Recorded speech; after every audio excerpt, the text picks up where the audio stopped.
حي على الفلاح.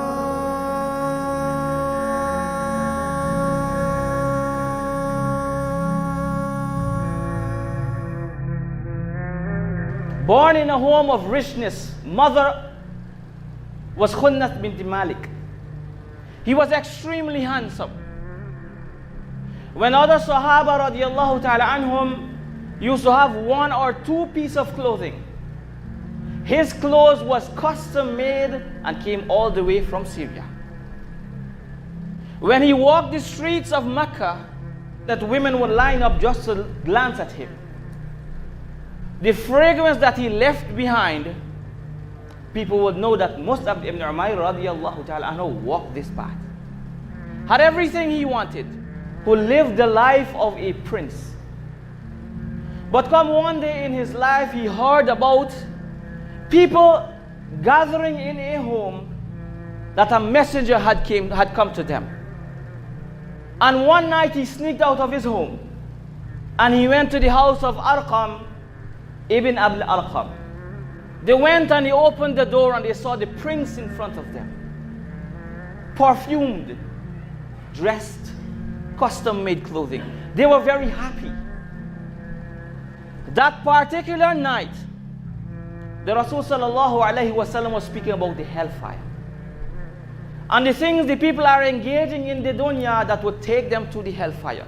He was moved as he's listening about the akhirah, and there and then he professed and he uttered the shahada, ashhadu an la ilaha illallah wa ashhadu anna muhammadan abduhu wa rasul. He consulted with the Rasul sallallahu wasallam alayhi, and the companions and the Rasul told him, listen, keep your deen to yourself and don't announce it. Every single night he would creep out of his home and he would go to listen about Allah and the Rasul. Come one night as he was sneaking in the home of Arqam Ibn Abil Arqam, one of the Kuffar Quraysh saw him going into the home.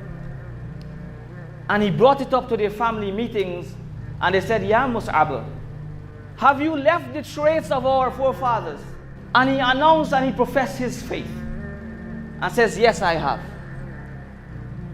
His mother, who loved him so much, she wanted to hit him and she wanted to hurt him, but she had love in her heart. What she did is she got her guards, because they were wealthy, and she tied her own son up in the corner of the house and put a guard in front of him. Mus'ab Ibn Umayr radiallahu ta'ala anhu, he heard of a migration. The companions are making a migration to Abyssinia. So one night he timed it well when his guard fell asleep.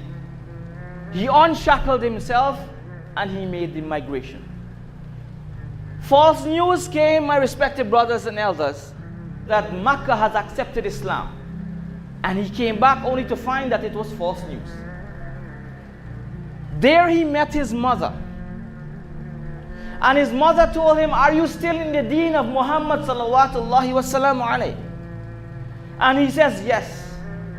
And she says, leave the deen, come back to what you have, come back to wealth, come back to prosperity. Your shoes, your clothing, everything is custom made for you. But he chose Allah and the Rasul,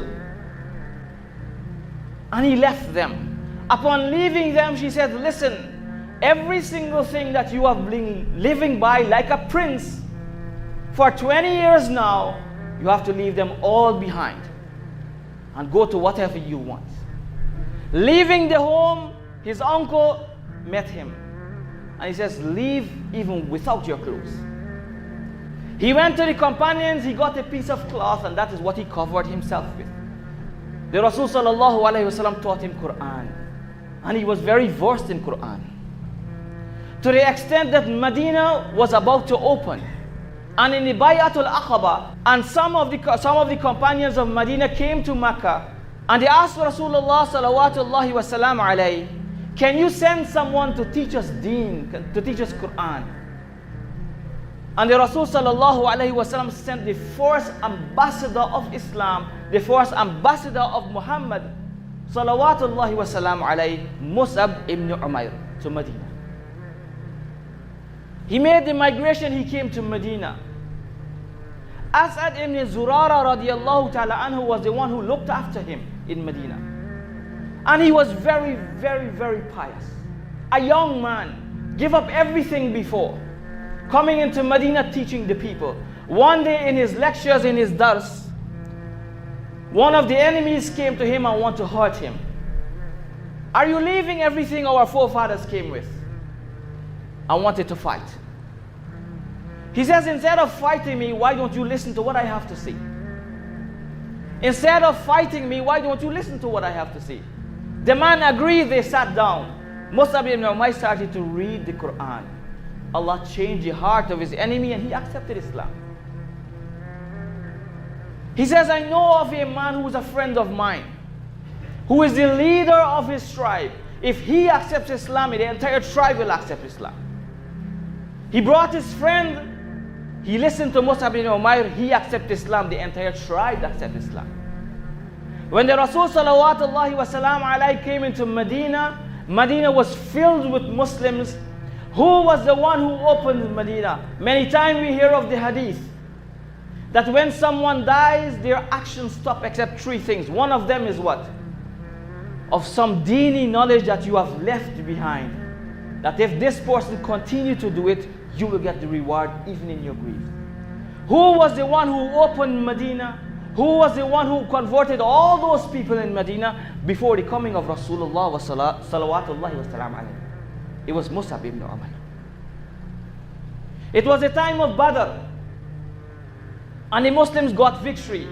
He saw his blood brother in bondage, and he passed by his brother in deen and Islam. And he says, hold tight to this one because his mother is rich. His blood brother looked at him and said, are you talking to me? He says, no, I'm talking to my brother. I'm talking to my brother in deen because he is my brother. You are not with us because you are not a Muslim. This is my brother, his mother is rich, she pays a very high ransom. Then come to the latter part of his life, Allahu Akbar. Listen to a youth who lived like a prince. Listen to a youth who gave up everything and taught the people Islam and deen. Came the battle of Uhud. And we know Uhud was a tragedy and a lesson for the Muslims. Mus'ab ibn Umayr was in the battlefield like the other companions radiyallahu ta'ala anhu. And the 10 archers who were on the Mount of Rumah next to Mount Uhud, when the Rasul sallallahu alayhi wa sallam told them that even if you see the birds picking on our bodies, do not leave this Mount Rumah, for the people can come around and they can attack us from behind.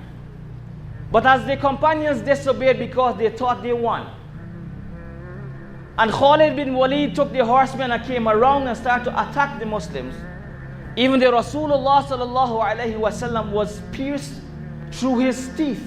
The arrow came, pierced his helmet and through his teeth, and he was also bleeding. Mus'ab ibn Umayr was seeing all of this that was around him.